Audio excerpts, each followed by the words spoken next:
આપણી સાથે છે અત્યારે જુનાગઢ વોર્ડ નંબર 7 ના સંજયભાઈ મણવર, જે આપને ટૂંકમાં પરિચય આપશે. હું સંજય જમનાદાસ મણવર, વોર્ડ નંબર 7 નો ભારતીય જનતા પાર્ટીનો ઉમેદવાર છું.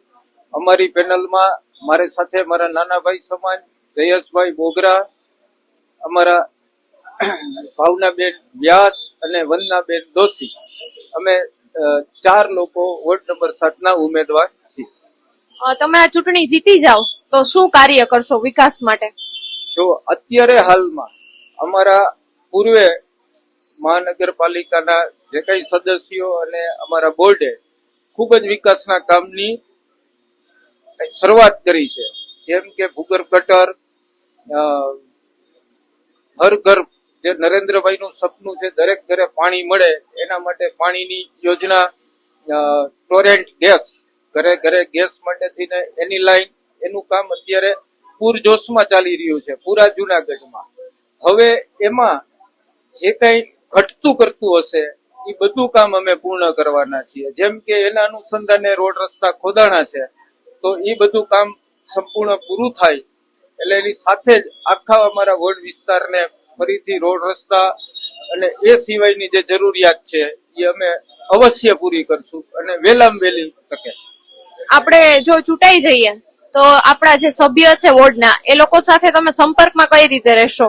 ને અમે ભારતીય જનતા પાર્ટીના ઉમેદવાર છીએ.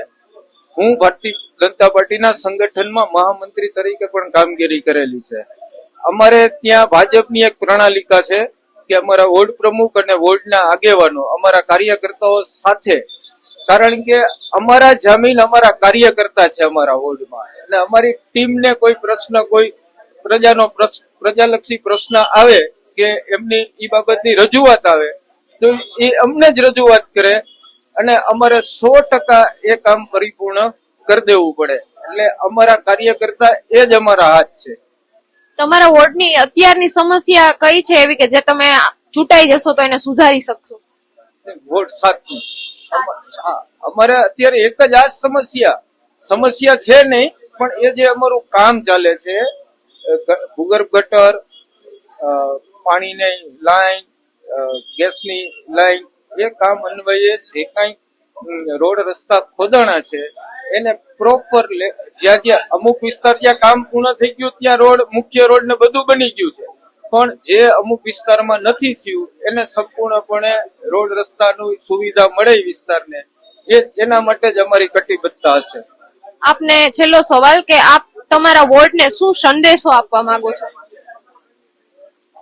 સંદેશો તો એક જ કે આ જુનાગઢના વિકાસને મત આપો, ભાજપને મત આપો અને ભાજપને 4 ઉમેદવારોની પેનલને બહુમતીથી ચૂંટાઈ આવે એના માટે થઈને આપનું મતદાન ભાજપની તરફેણમાં કરો, એ જ અભ્યર્થના. ખૂબ ખૂબ આભાર સંજયભાઈ, ધન્યવાદ.